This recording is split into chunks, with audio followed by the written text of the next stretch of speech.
À cette saison, c'est hyper agréable. L'ambiance du lever du soleil, la vie qui se réveille également. C'est le plus petit des grands fleuves de France. Mais tout au long de ses méandres, la Charente dissimule une vie foisonnante. Oiseaux migrateurs, poissons géants et même des animaux préhistoriques. Je pêche uniquement pour le plaisir. Le but, c'est de s'amuser et faire une belle photo et remettre le poisson à l'eau. Voilà.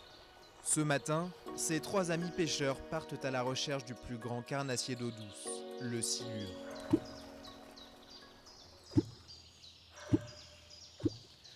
Pour l'appâter, un clonc. Cet outil produit un bruit qui attire le mastodonte. Le silure, j'appelle ça une bête à chagrin, parce que des fois, le silure, on peut en voir peut-être 40, 50, mais c'est pas pour autant qu'on les attrape. Le repère du silure se trouve à une centaine de kilomètres de l'océan.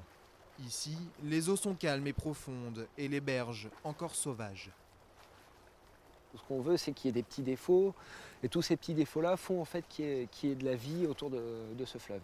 Et donc on essaye d'enlever les arbres qui peuvent provoquer des dangers, mais de conserver ceux qui peuvent avoir une utilité vis-à-vis de la faune aquatique. C'est pour lutter contre le poisson-chat que le silure a été introduit en France. 40 ans plus tard, il est devenu le plus grand prédateur en eau douce.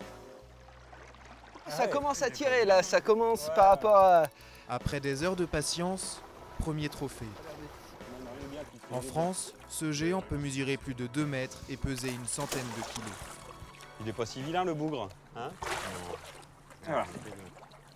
Aujourd'hui, il est plus modeste, il ne mesure qu'1,30 m. Super, Julien, bien joué.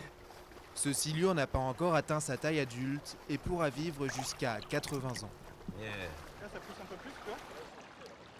Quelques kilomètres en amont, un animal préhistorique a élu domicile dans le fleuve. Ce n'est ni un poisson, ni un reptile. C'est la lamproie. Au printemps, les gardiens du fleuve viennent l'étudier dans son habitat. Elles sont vraiment en train de construire le nid. On les voit bien déplacer les cailloux là en fait. Ouais. Donc en fait avec la queue elle frotte le fond du nid. Et là elle transporte des cailloux et Elle est énorme le caillou. c'est des gros blocs. Hein. Les lamproies naissent et vivent dans le fleuve pendant 7 ans. À l'âge adulte, elles mesurent jusqu'à 1 mètre. Et après en fait elles vont en mer où là elles ont une vie parasitaire. C'est-à-dire elles se ventousent sur des poissons. Ça dure à peu près 1 an et demi, 2 ans et demi. Après elles remontent les rivières pour se reproduire. Elles meurent après la reproduction et le cycle continue. Voilà. Chaque année, les lamproies sont plus nombreuses, ce qui rassure les scientifiques. C'est de l'eau de bonne qualité. Ça veut dire tout simplement que ces espèces qui remontent depuis l'océan ont pu venir coloniser jusqu'ici. Donc oui, c'est bon signe d'avoir ces espèces comme ici sur la Charente.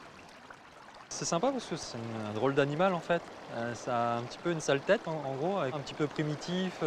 J'imagine que les gens aussi qui sont au bord de la rivière s'attendent pas forcément à voir ce type d'animal en rivière qui est entre le poisson, l'anguille.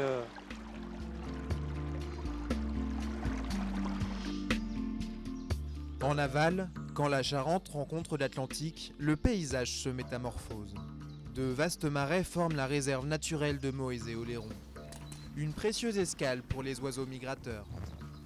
On va également avoir le souci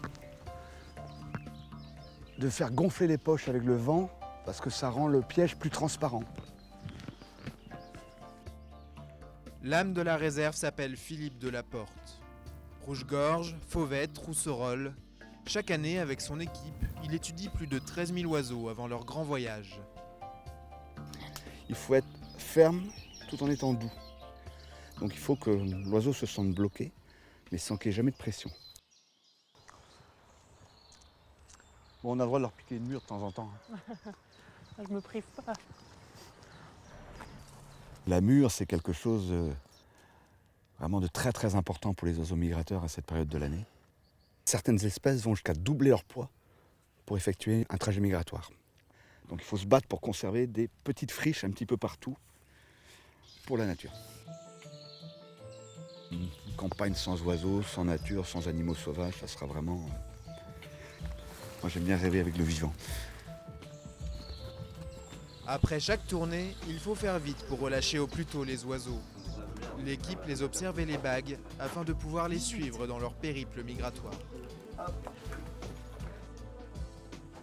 Alors nous, on a le sentiment en tant que bagueur qu'il y a une baisse du volume de migrateurs en transit depuis 2001. Et on voit que les journées ne sont plus aussi densément peuplées en termes de capture. L'écosystème charentais est fragile, il est le fruit d'un subtil équilibre. L'avenir du fleuve dépend de ses gardiens.